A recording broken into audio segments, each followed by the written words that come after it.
Hey again.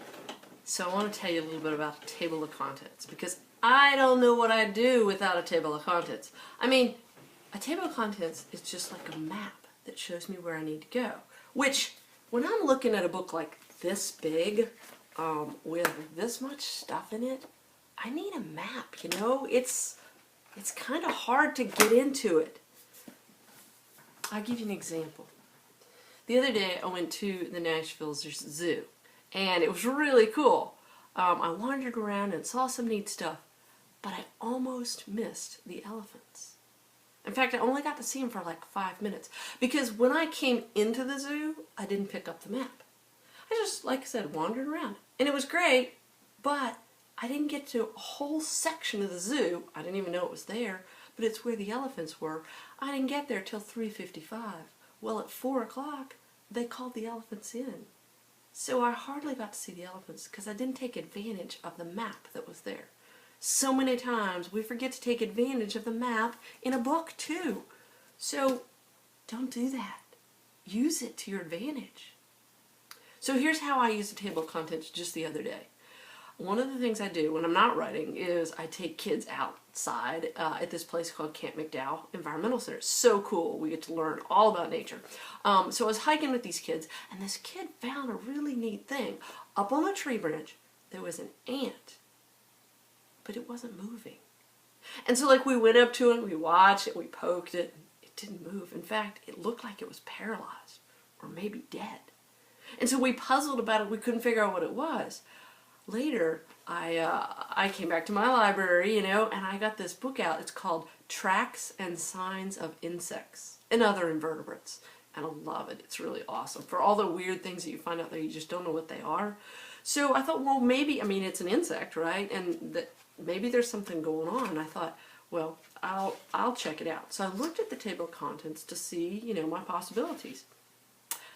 And chapter 3 is parasitism, predation, and other causes of death. Well, I thought that looked pretty likely because the ant was obviously dead. Something really weird has happened to it. So that was page 105. Thank goodness, because this is a pretty big book, and I don't want to, you know, look through it. It has pictures, so I could flip through, but if I can narrow it down and be in the right chapter, man, that's bonus. So chapter 3. Okay, now I'm looking at all the subheadings in here. Ooh, chewed up parts, piercing mouth parts, endoparasitoids. Could use a glossary for that one, but I know what it is. Endo means inside, and parasitoid is parasite, something that like lives on another creature and takes advantage of their body. Okay, it could be that, like something living inside of it. Okay. Ooh, there's really gross things there coming out of a caterpillar's body. Ooh, sick. Or ectoparasites, that's parasites that live on the outside. Ooh, freaky. That is a granated longlegs with little red things on his legs. You ever seen those? It says those are mites. Kind of like a tick gets on you, well, a mite gets on a daddy longlegs. So cool. Anyway, don't get distracted. I do. Ooh, here. Fungus. There it is. There it is. There's the ant. There's a picture of this ant with this. It's clamped onto a twig just like ours, but it has a funky thing coming out of its head. And the subtitle is called Pathogenic Fungus. So that's fungus that's that causes problems. Like, so this fungus actually gets inside of the ant, and he controls the ant's body. Like, he makes the ant go up this tree and go out a branch and clamp on.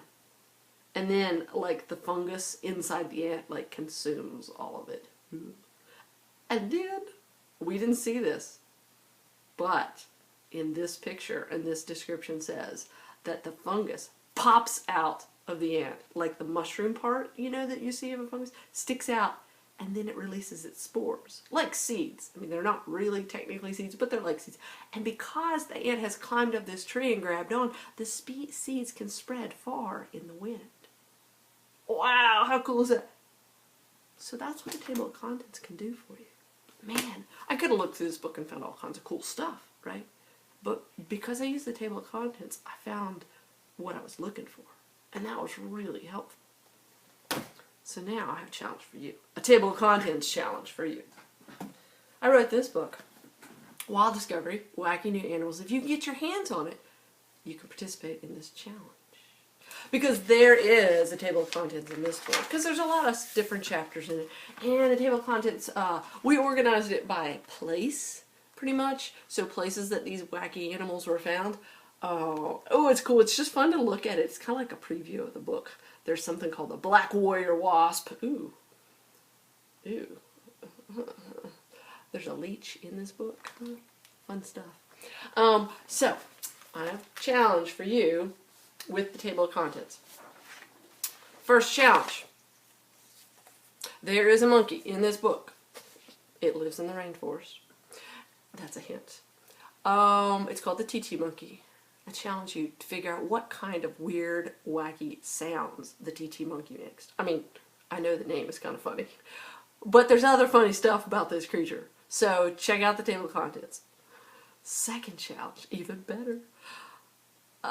There's kids in this book, and a kid found something up her nose. You figure it out using that table of contents. And last but not least, there's a worm in this book that lives in an island, on an island I should say, and if you pick it up, it'll spray you. Figure out why. Figure out what worm it is. That's your challenge. Good luck. See you later.